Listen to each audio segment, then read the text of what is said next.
I want to look at a couple of other scriptures that connect this tremendous sacrifice at the cross by Christ.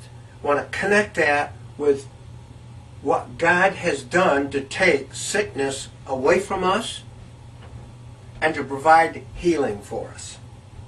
Okay? And remember, He sent His word and healed them.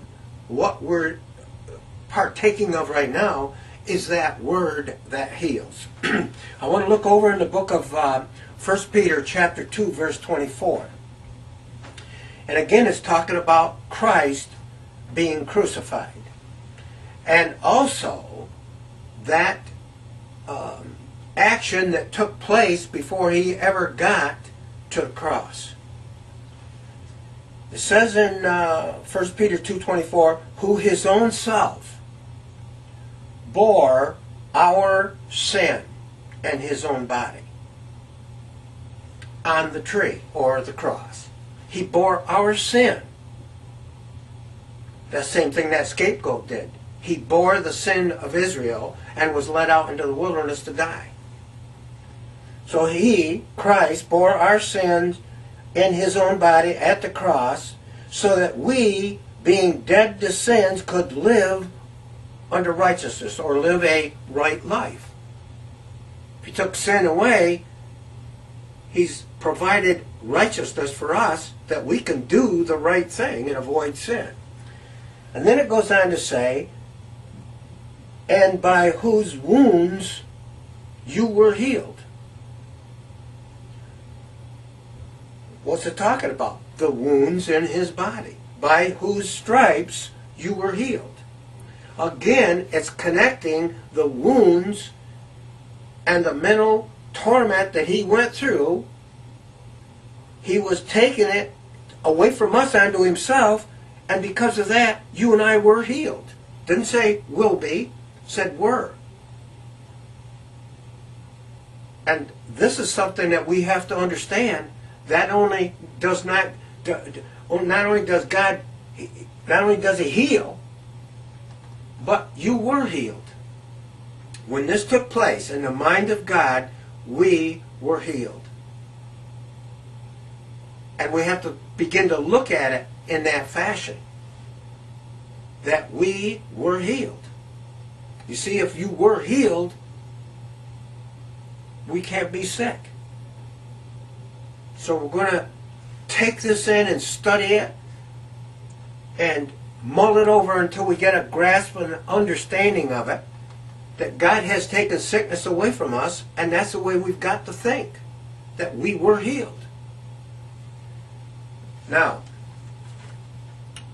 I want to go over to the book of Matthew chapter 8 and begin reading in verse 16.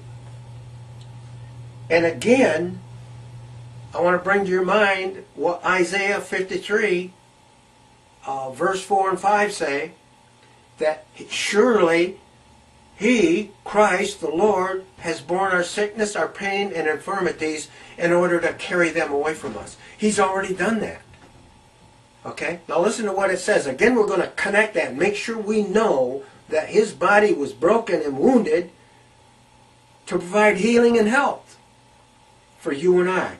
So in Matthew 8:16, it goes on to say, when the evening was come, they brought unto Him many that were possessed with devils, and He cast out the spirits with His word, and healed all that were sick. So it's talking about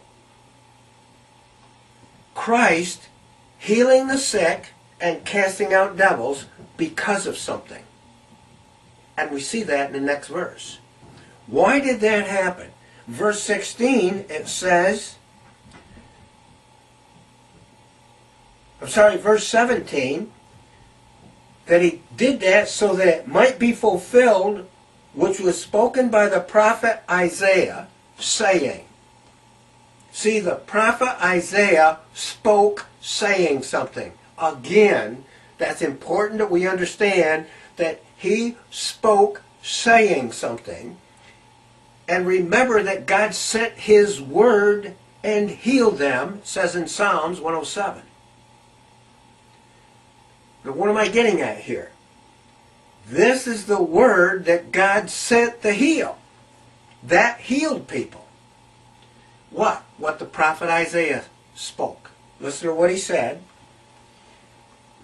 That it might be fulfilled, which was spoken by Isaiah the prophet, saying, Himself took our infirmities and bare our sicknesses. That's a direct quote of Isaiah 53, 4 and 5. And it was done, so Christ was healing so that this might be fulfilled. He was showing forth the impact and the effect of the spoken word that the prophet said, which God sent to heal.